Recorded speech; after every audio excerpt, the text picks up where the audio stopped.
Well, we want to get right into it. So I want to introduce our speaker. For those of you who are with us or have been in our training, we have some of the best instructors at New Horizons, hundreds of instructors, but we just happen to have the #1 rated instructor who makes her home right here in East Tennessee.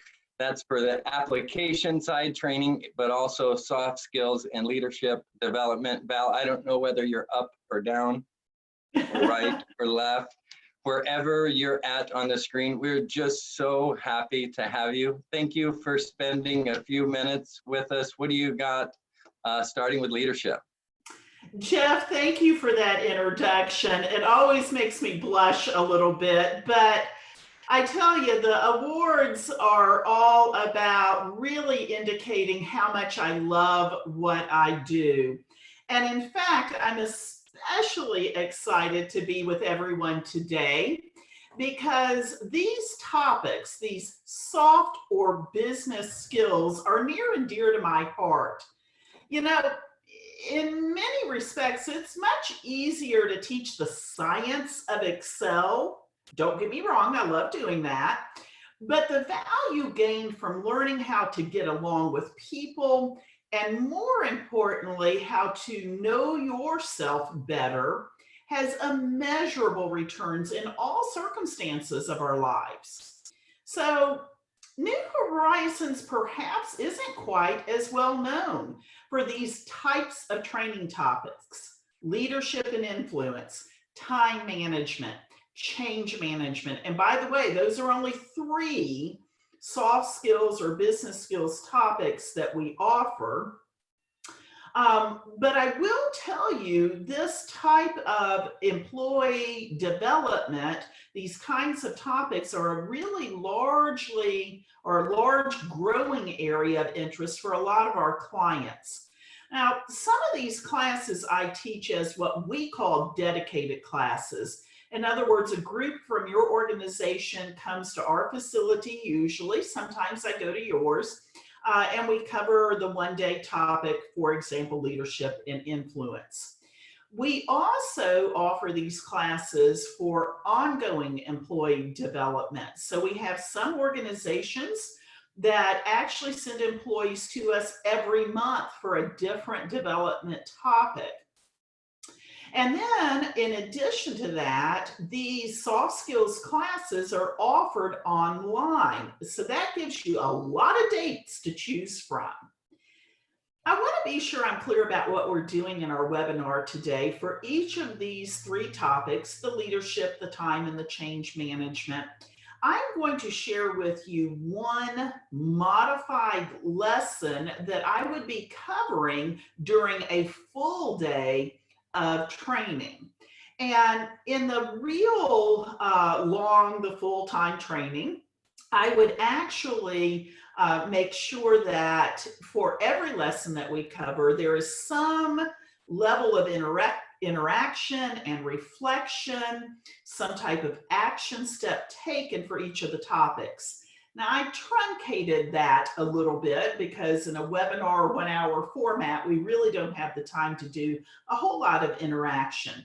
So stay with me on this. I still feel like you're going to get a lot of goodies out of everything that I have to share with you on these 3 topics. So let's launch into the leadership and influence topic. Think about this for a moment. Have you ever heard yourself or someone else say something like this? Well, I'll do the best job here, so I'm going to do it myself. Or maybe, well, they'll resent me asking them to do it. Or maybe it's a boring job, so I'll lead by example. I'll go ahead and do it myself. Or it'll be quicker if I just do it. Now, if you have heard yourself or someone else say something like this, then this segment on situational leadership is designed just for you. The leadership model that I'm about to present is from Paul Hersey and Kenneth Blanchard. And it has been called by some people the definitive leadership style. Situational leadership focuses on practical leadership development, specifically the attributes and styles, not of the leader, but the attributes and styles of the followers. Guys, think about it. We're all different.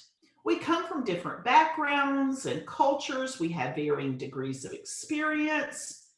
We come to the workplace with different motivations and often emotional baggage. As leaders, we must not only be aware of our own motivation for doing things, our why, but also be able to be open to and to understand others. Our role as a leader is to motivate and influence followers, and you can't do that if you don't know your followers' preferred style of communicating or their preferred leadership style. So I am sharing with you some slides on this particular topic. And if you are looking at a thumbnail of me right now and it's covering up the slide, I do want to be sure you know you can actually move that around on your screen, just so you can see everything that I had to share with you.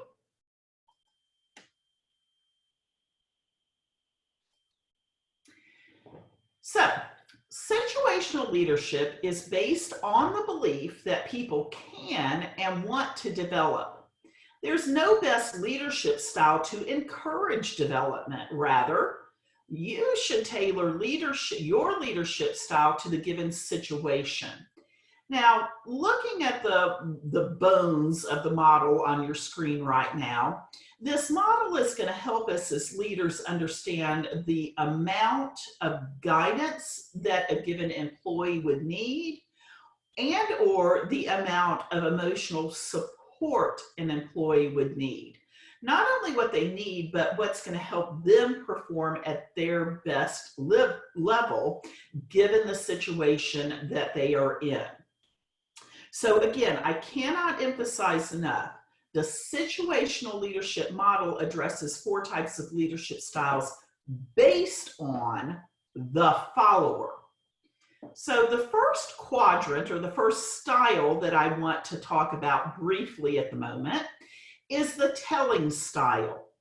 Sometimes you might have heard of the telling style being described as the directing style. So the words are similar. Different people have taken this Hersey-Blanchard model and put their own spin on it.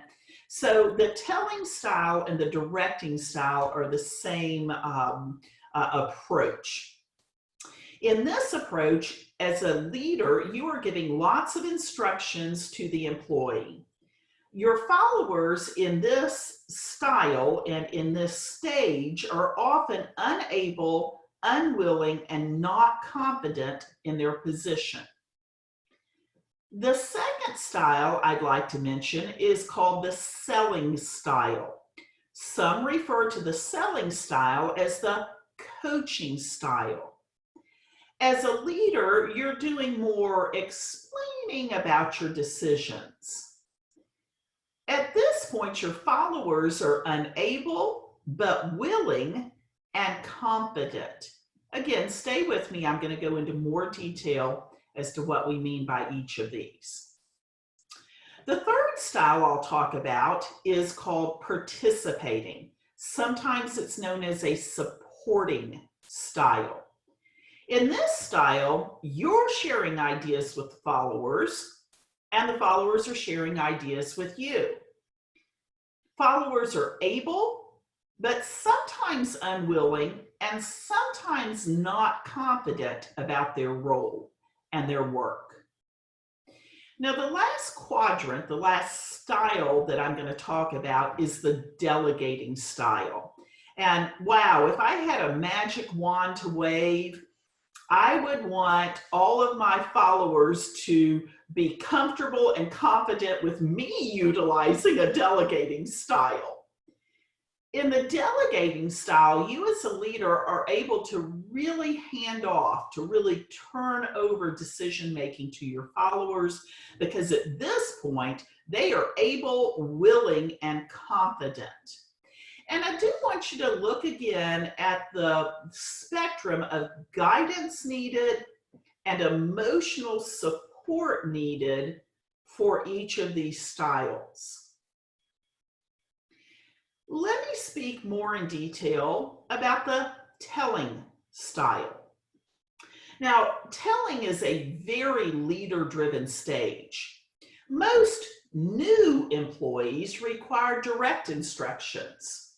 So that's why we call this the telling or directing style. It's most often used with new employees or employees who find themselves in new roles. Now think about it. New employees are not quite yet competent at the job. They may be dealing with some feelings of insecurity, but they usually have a pretty high sense of commitment. After all, they're still pretty excited about just having gotten the job. At this stage, and utilizing this style, the leader is going to have to focus highly on tasks rather than relationship with the employee, because a relationship doesn't really exist yet with a brand new employee. And clear instructions and regular follow-up are indeed important to be sure that the tasks are being learned and performed properly. Now, I said at this point, relationship is on the lower end of the scale with the employee. That does not mean, however, that as a leader, you don't need to start building that relationship. You actually should begin the building blocks of building relationship with the employee as well. You want to be encouraging and motivational. You want to offer praise for positive results and correction for less than positive results. The idea with this style is to motivate the follower to rise to the next level of ability. The selling style addresses the follower who has developed some competence with an improved commitment based on what they're learning. The follower isn't yet convinced of their competence, but they're open. They're open to becoming a little more cooperative, a little more motivated. The leader, however, must still focus highly on tasks. And this still requires a lot of the leader's time. But the focus now also includes more development of a relationship with the employee and building on the trust that is developing between the two of you. The leader must spend more time listening and offering advice, scheduling the follower for additional training if the situation requires it. There's less telling and more suggesting with this style. This leads to more encouragement and more acting as a coach on your part as the leader. Again, the goal is to engage your followers so that they can develop to the next level. The recognition that they progressed motivates them to progress even more. This is still a very leader-driven stage. Oh, sorry about that, guys. There we go. The third stage, or the third style, selling, addresses the follower who has developed some competence. They have improved commitment based on what they're learning. I am sorry, I'm at the wrong place here. Y'all give me just a moment. I just talked about that selling style. Let me get back to our situation, or back to our third quadrant, the participating style in situational leadership. Dadgum. There we go. Participating. We've moved the employee up to the next stage in situational leadership. Participating, in this instance, addresses the follower who is now actually much more competent at their job, but they might be somewhat inconsistent, or they could be performing not at their highest and best level. They may not yet be convinced of their own ability to perform at the top level. Sometimes you will see followers that are a bit uncooperative, despite the fact that they have competency built up. So, the leader must participate with and support the follower. The leader isn't needed to give detailed instructions and detailed follow-up as often, but does need to continue working with the follower to ensure that the work is being done at the level that's required by the organization.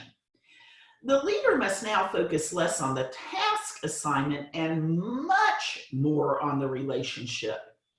Not just the relationship between the follower and the leader, but the relationship between the follower and other members of the team, or other members in the group, or other members in the organization. At this stage, this is a more follower-driven, relationship-focused stage. Let me speak in a bit more detail about delegating. The delegating stage for most leaders is indeed the ultimate goal.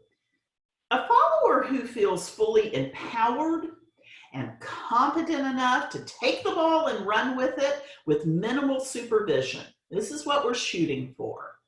Our follower is highly competent, highly committed, highly motivated, feels empowered, and uses that empowerment in this stage. The leader can now delegate tasks to the follower and observe with minimal follow-up, knowing that acceptable or even excellent results are going to be achieved. There's a low focus on task, and there's actually a low focus on relationship. That shouldn't really come as a surprise if you'll think about this. The relationship is established. It's strong. It goes both ways. There's a lot of trust going on. This is a very, very, very follower-driven stage. So you know the what at this point. I want to speak a little bit to the how am I going to go about developing these situational leadership skills, whether my employee is in the telling, the selling, the participating, or the delegating stage. Well, these ideas are pretty solid. Let's talk about the first one. Learn to assess emotional states and maturity levels of those people that you lead. The big factor in situational leadership is adapting your style to best motivate and encourage cooperation of your team. To do that, you have to recognize what makes them tick. The second way to develop your situational leadership skills: have a sense of what team members must do to complete the job. To be a good leader, you need to know which projects require high task versus low task involvement so that you as a leader can have realistic expectations. You'll also want to develop your skills of persuasion. This happens to be one of the topics we offer a class on. People who like to work independently don't like being told what to do. So learning to present your ideas as a leader in a way that gains their buy-in is very important. And that's the sort of thing we focus on when we learn about persuasion. The next idea is to gain the trust of those you work with. And I will tell you all this: if you look at any list of qualities of outstanding leaders, trust is always listed as one of the top 3 characteristics for outstanding leaders. You must, in order to be a situational leader and an outstanding leader, you must gain the trust of those people you work with. People are more likely to heed your direction and accept your ideas if they trust you. You guys know that. As a leader, you also want to keep your emotions neutral. Leaders should provide guidance and direction without adding their own emotional baggage into the mix. Your employees are less likely to consider the ideas from you if they feel like your ideas and your leadership is driven by emotion only. The next way to develop your situational leadership skills is to develop your problem-solving skills. We have a whole day class just on problem solving and conflict resolution. As a leader, you're going to often find yourself in a fixing mode, in an improving outcome mode. You do indeed need to often resolve conflicts between your team and your team members. And the last bullet point I'll talk about is that you should consider developing your coaching skills. We also offer training in this. Learning strategies that motivate your team to be productive and effective are very powerful for end results. And if you really develop one coaching skill and only one coaching skill, that should be your ability to be a better and deeper listener. Now, I realize some of you folks, Jeff even mentioned this at the beginning, some of you folks are maybe looking for a job right now, or maybe you don't find yourself in a specific leadership role, whether it comes with a title or not right now. That does not mean that you can't practice your situational leadership skills. There are lots of personal opportunities. I'm going to put up one last slide on this topic. You can take a glance at it. I don't want to spend a lot of time on it, but seek out ways to really practice, to really utilize these skills I've been talking about. It might be in a sports league.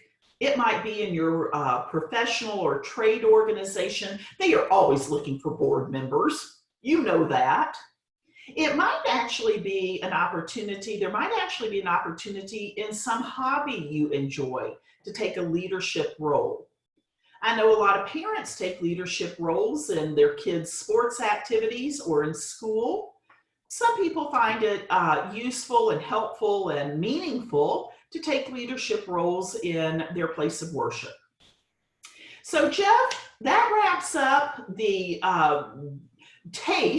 the snippet of what a leadership and influence class is like.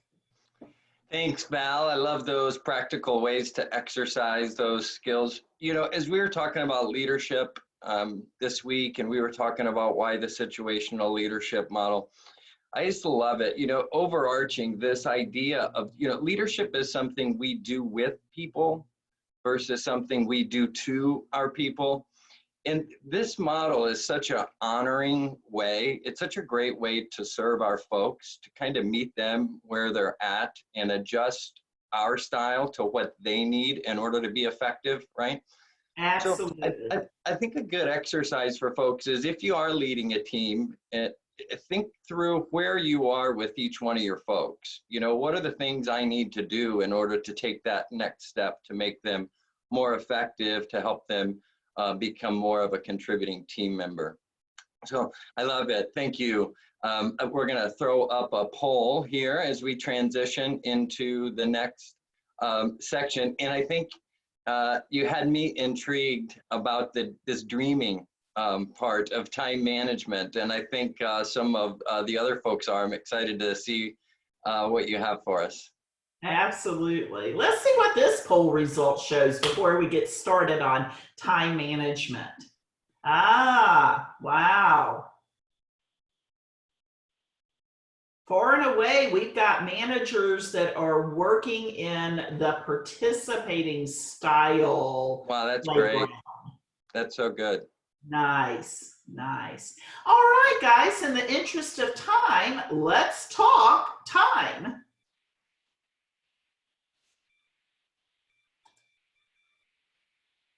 There we go.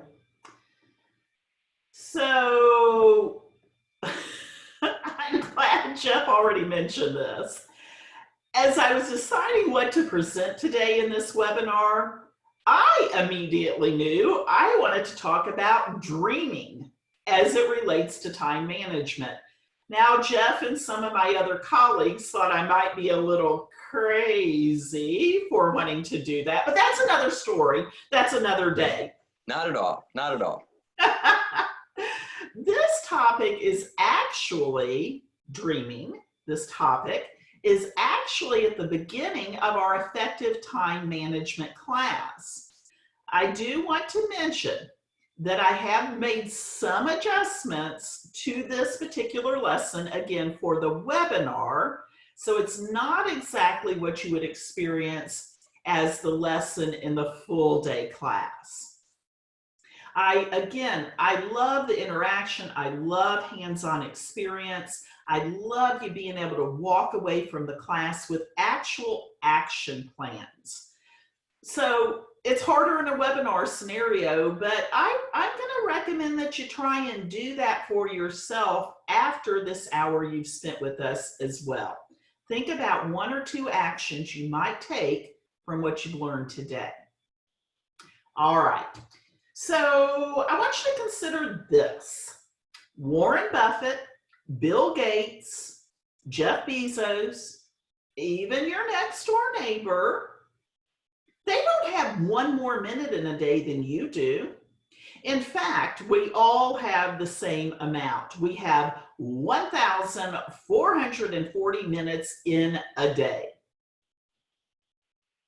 But what we've learned from these business titans and maybe our next door neighbor is that if we spend our time out of alignment with what truly matters to us and what energizes us, then we're going to continue to run the treadmill, getting nowhere fast.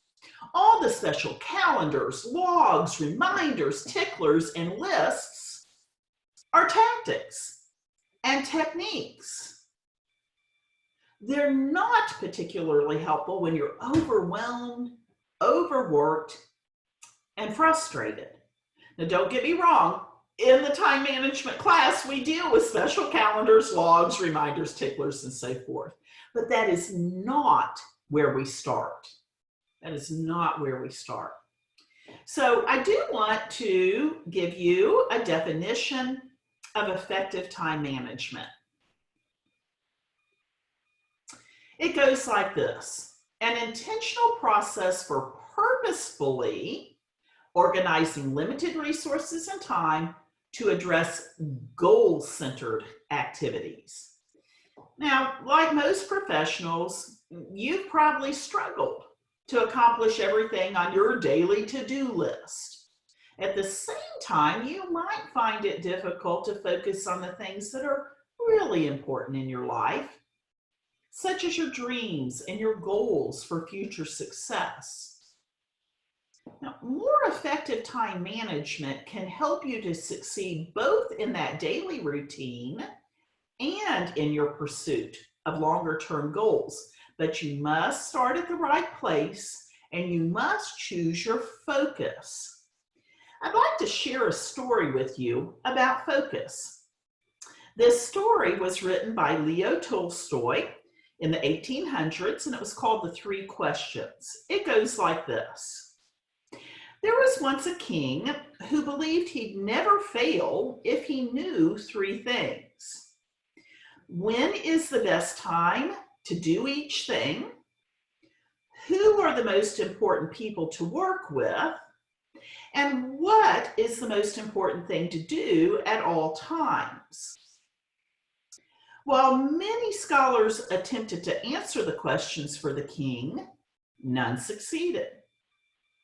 The king decided he needed to ask the local wise hermit. Since the hermit would only see commoners, the king disguised himself as a peasant, left his guards behind, and went to visit the hermit. The hermit was digging flower beds when the king arrived. The king asked his questions, but the hermit went on digging without answering. The king offered to dig for the hermit for a while.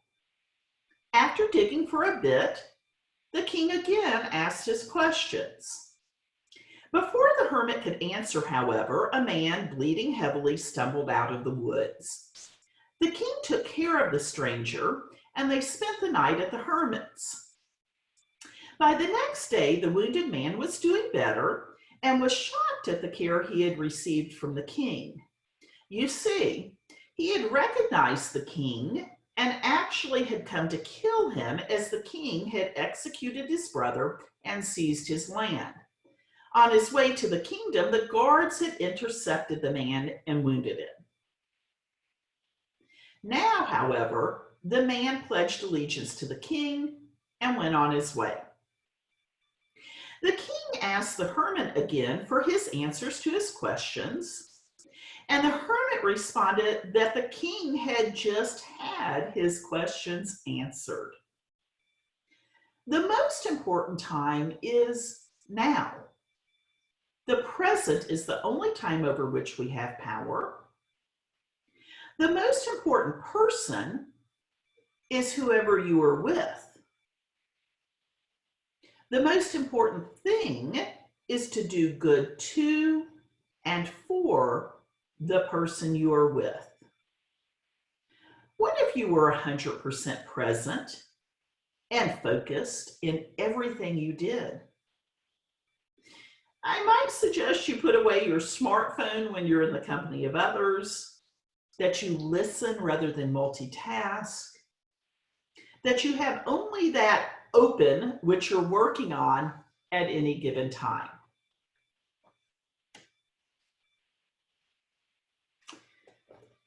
By describing your dreams, you can begin to focus your thinking strategically and focus your energy on the activities that will further your efforts. So a dream is a personal and unique vision for yourself, and it fuels your passion. It fuels your passion to accomplish the tasks that move you towards your goals. Your dream might be around career development or educational advancement or some other milestone that you define. Your dreams can be awe-inspiring and ambitious, or they might be quite small. Now, I think it's important that I talk about daydreams for just a moment. Daydreams are playful flights of fantasy. They're based on events outside of your control. And while they might be fun, and I'm not trying to burst anybody's bubble, a fantasy would be, or a daydream would be, winning the lottery, or becoming a gold medal Olympian, or maybe even the queen of the world. Jeff, you were thinking queen of the world, weren't you? Been there. Yeah. All right.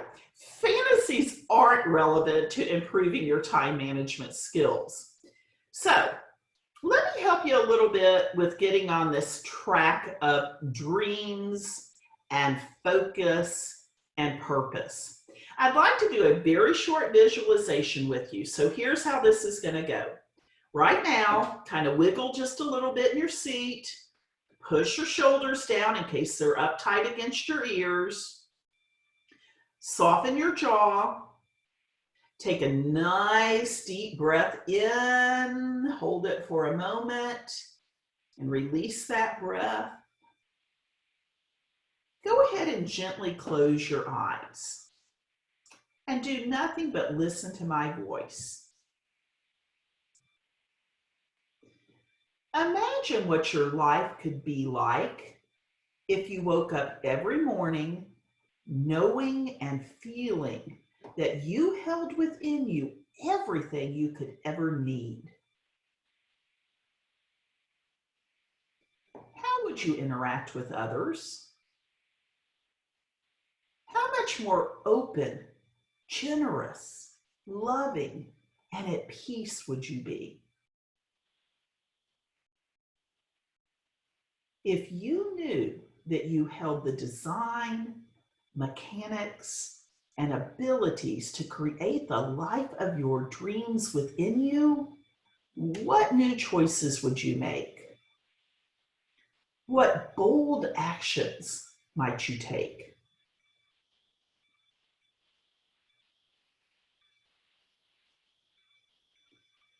Take a deep breath in and exhale.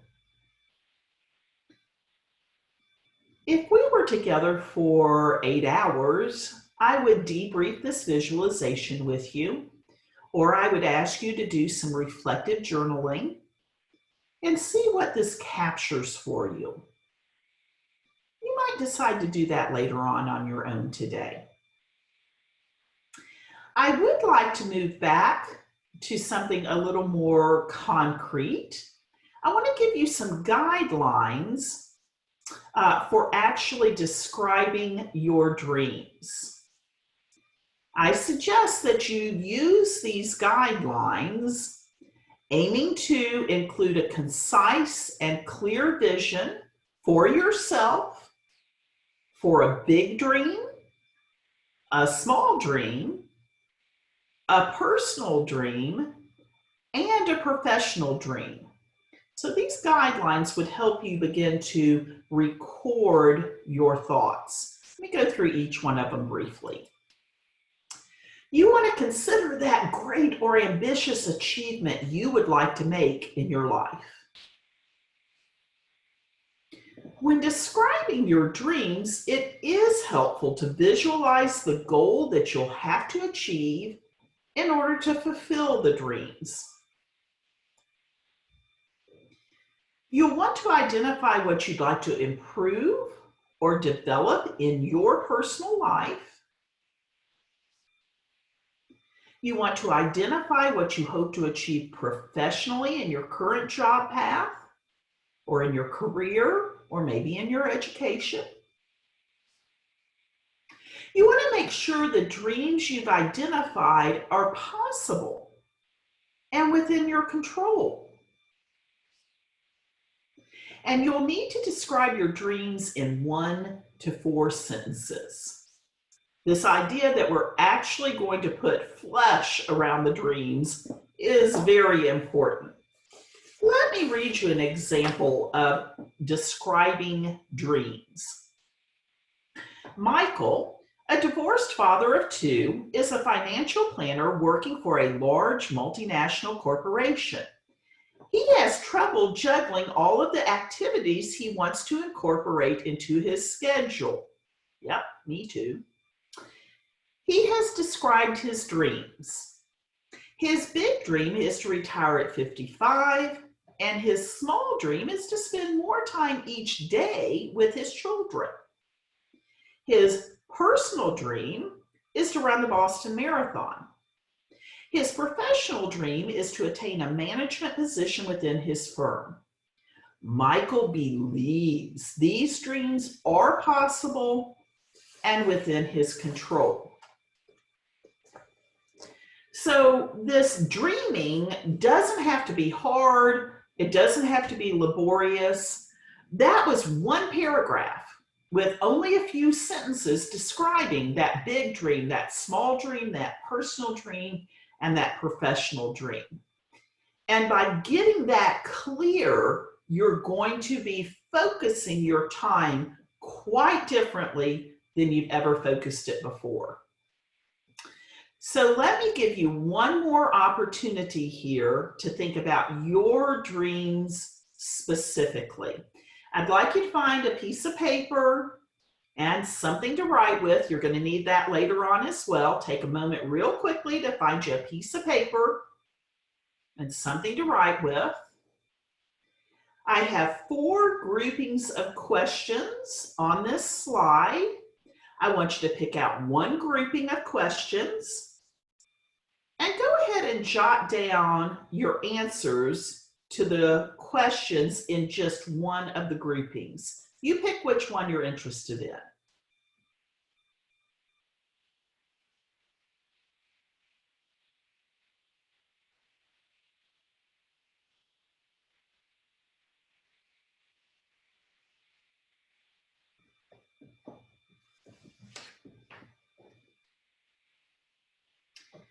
In an all-day class, we would be fully fleshing out the answers. We might be sharing them one-on-one or in small groups or in a large group.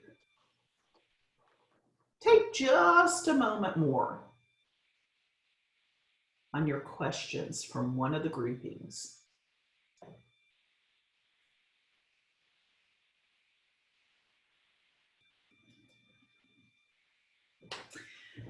I'm going to finish up this effective time management topic with a few ideas. When we're doing what we love or what matters to us, we naturally have more energy, more enthusiasm, creativity, and power beyond measure. It is important to continually pursue and identify that which makes us feel most vitally alive.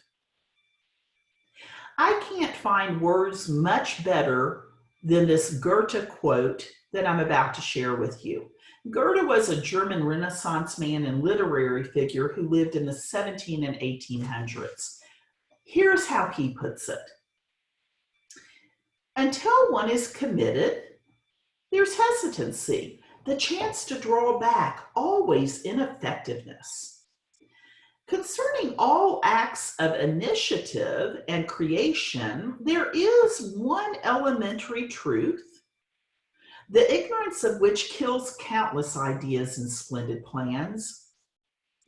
The idea that the moment one definitely commits oneself, then providence moves too. All sorts of things occur to help one that would never otherwise have occurred. A whole stream of events issues from the decision, raising in one's favor all manner of unforeseen incidents, meetings, and material assistance which no man could have dreamed would have come his way. Whatever you can do or dream, you can. Begin it. Boldness has genius, power, and magic in it. Begin it now. So no, a time log is not the starting point for being a more effective time manager. Rather, begin with your dreams and the rest will follow.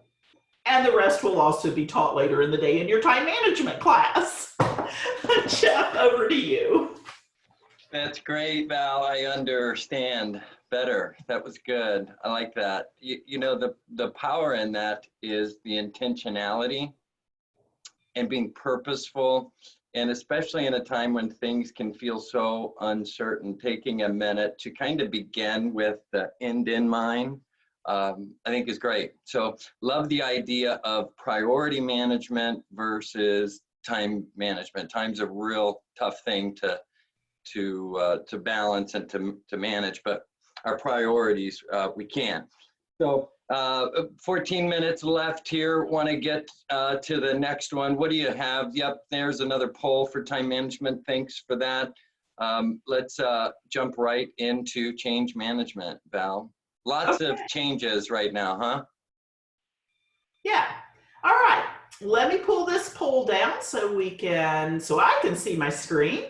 And yes, change management is our next topic, but I tell you what, honestly, I have to admit it feels just a little silly teaching about change in the midst of COVID-19. You know, for the past months, we've all been learning the hard way exactly what change management entails. And we all know it hasn't been very easy. With so many moving parts, many of us have had little time to catch our breath, or at the other end of the spectrum, we are bogged down by corona fatigue, and feelings of helplessness, if not hopelessness. Change, however, will remain constant in many of our lives, even when we think we've settled into a new normal. All around us, guys, technologies, processes, people, ideas, and methodologies continue to change, affecting the way we're performing our daily tasks as well as how we're living our daily lives. I mentioned earlier that each of our topics today is a lesson from an all-day class that I teach, and that I like to keep everyone in the class interactive and having those aha moments as often as possible. Interestingly enough, this change management class often brings up really powerful discussions and a lot of individual awareness on the students' parts.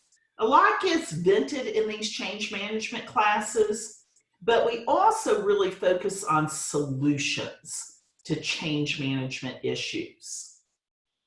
So lots of emotions that have to be addressed.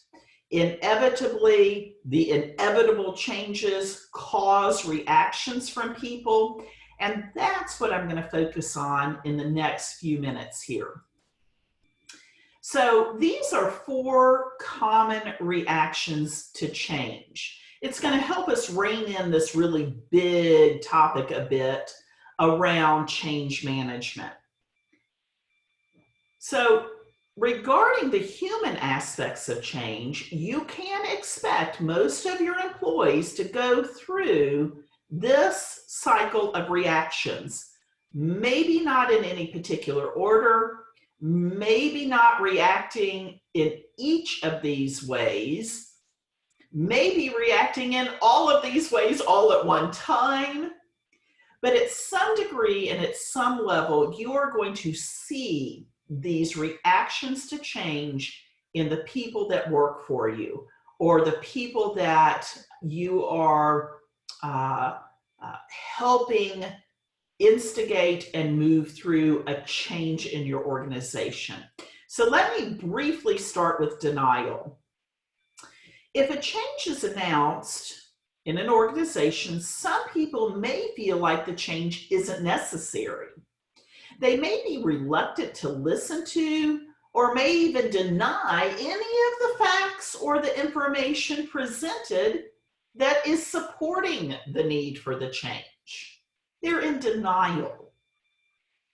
One of the biggies in terms of common reactions to change is resistance. And resistance presents itself in a lot of different ways. I'm going to go through those different ways in a moment. But just know that with any change, there are going to be people who are going to resist the change. It is really common, and it stems from a fear of the unknown. Not knowing how a change is going to turn out can be a scary event for those folks having to go through the change. When change occurs or norm is uprooted, people can also experience a lot of anger, and that's a type of resistance. In fact, in some models for change management, anger is its own animal. I've grouped it in with the common reaction of resistance to change. People sometimes do lash out and become uncooperative during change. The next common reaction that I'll speak to is indifference. People just may not care, or the change may not yet have an impact on what they're doing, on their daily routine. You want to be wary of this particular behavior. If the individual is indifferent about the change, it may be because they don't really understand what's changing or because they haven't accepted it. Speaking of acceptance, oh my gosh, as a change agent in your company, you would love everybody's common reaction to be acceptance. And sometimes it is, and for some people it is. Changes generally occur for the better. That's why we're changing, to make something better. And there's a positive influence on those involved when the change is for the better. And some people can recognize that easily and early on. Even though positive change acceptance may not happen right away, however, for everybody, it should occur more quickly as opposed to when the change is perceived to be a really negative change in an organization. So you have some folks that are already landing in the acceptance box, but many times people have to go through one or more of the denial, resistance, indifference emotions to get there. Let's talk some real examples. What are some signs of denial? What are some signs that your employees are in denial about a change that's happening? Well, they're going to do a lot of talking about the good old days. There's going to be the inevitable, if it ain't broke, don't fix it. Because their perception is rooted in denial that a change is even needed. They may think, well, that's not how Harry always did business. That can't happen here. Well, now, Harry was the founder of the company, but Harry hasn't had hands-on work or operational responsibility in the organization since he moved down to Florida and is retiring and playing golf 3 times a day. Denial also shows up in some people as numbness. They kind of get that zombie look on their face. They're numb to the change. Sometimes denial shows up as, well, I'm just going to go on, do everything as I usually do. That's a sign of denial about the change. And, you know, if it's hands over ears, don't tell me about this change anymore. They are definitely in denial. Let's look at some signs of resistance. Resistance, as I mentioned, can very often show up as anger. But on the flip side, resistance might show up as depression because the person has a sense of loss about the way things were done, or they're hurt that the old system isn't good enough anymore. And so that also plays into one of those other bullet points about they're getting sick more often. They're not showing up for work. They're not performing at the level they had been performing at. These are signs of resistance when their approach is to be sad or hurt about the change. You might also see stubbornness or finger pointing. This is all your fault. You messed up. That's why we're having to change our process. You're going to hear a lot of complaining from employees that feel resistant to the change. They may even be personally attacking you as a change agent. So let's talk about how strong resistance can be. Grab that piece of paper again and your pen. We're going to do this pretty quickly. Put the pen or pencil in your dominant hand, and I'd like you to write your first name on that piece of paper 2 times. Go ahead and do that right now. And go ahead and sign your name 2 more times, just your first name. Now take your writing instrument and put it in your non-dominant hand. And I'd like you to write your name 2 times.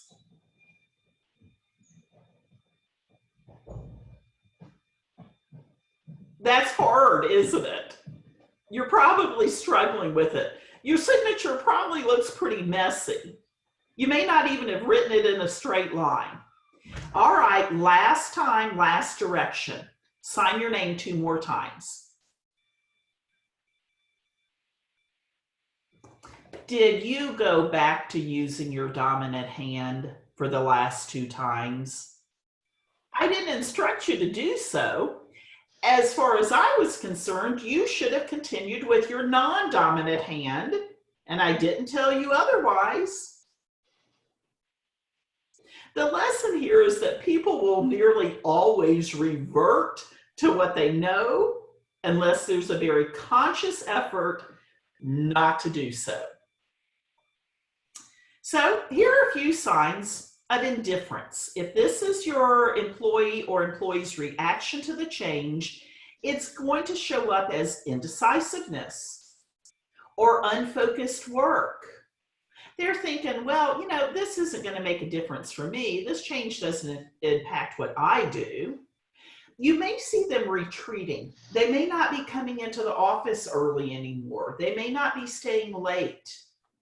They're indifferent to the change. They get just kind of caught up in the minutia of what they're doing, or they're not very expressive about their feelings. These can all be signs of indifference. Now, what we hope for as change managers, as change agents in our organization, of course, is signs of acceptance. We love when we see energy from our employees. We love that they're trying to clarify goals. They're asking lots of questions about how things should be done. In fact, they might even be seeking out new resources to help the change occur. They're looking at some alternatives. They are really focused. They're working with everybody. They're getting along. They feel an already adjustment to their sense of balance. We hope as change managers that we eventually see everybody exhibiting signs of acceptance. I'm going to leave you with just one more slide, just a couple of more thoughts here. Understanding how you, your employees, your coworkers, and even your supervisor reacts to change can really help you along the process of change. These tools will be tools that you will want to incorporate as well. I'm just going to touch briefly on them. The tools are going to help you prepare for and facilitate the change process and provide your change with the best chance for success. Communication, number one. Keep the lines of communication open before, during, and after the change. With changes, there's a lot of chance that things that were unforeseen are going to come up. And you're not going to necessarily know that if you're not in regular communication with all of the people involved in the change process. Education is another very important tool to help everyone through the change process. All parties need to understand the reason for the change and what the expected outcomes will be. You've got to fully educate people on that. They want to know why a change is occurring. If you're educating people on the change, it's going to help to stop and clear up any rumors that are going to start to spread about the change. Training is also an important tool to utilize during the change process. You want to make sure that all the parties involved are trained and up to date with any and all of the materials that are required for the change. It's a very important step if the change involves adding or removing anything pertinent to the way your business is currently being conducted. You'll want to stay flexible. Not all events can be foreseen, as I mentioned. Being flexible and ready to modify or update the current plan when something unforeseen happens is critical for success in times of change. Excuse me. And lastly, it is indeed especially important to have the individuals involved in the change participate in the planning process of the change. The affected parties may be able to shed some light into the subject, into the change, from an expert's point of view. I think it's always wise to have a group of frontline champions dramatically, intimately, and regularly involved in the change process from the very beginning all the way to the very end and all the way through any feedback and wrap up of the change. Jeff, we are getting tight on our time. I'm going to pitch back to you. I'm going to stop sharing my screen, and I will give my first and last, or maybe my last, I think I gave a first one. Thank you to everyone for being here today. Yes, thanks, Val. I love that. A couple of last comments on change. I love the why. That why is so important, and we know it ourselves as leaders, and sometimes that doesn't get down all the way to the, because we just assume it's known and understand. Really talking about the why, and then that piece about bringing the affected parties in. Not only will you get their view and a differing view of what's going to happen in the change, but you also in that process get to create some buy-in from them right away. And now as you run out, you've got, like you said, a couple of folks who are early adopters helping the cause.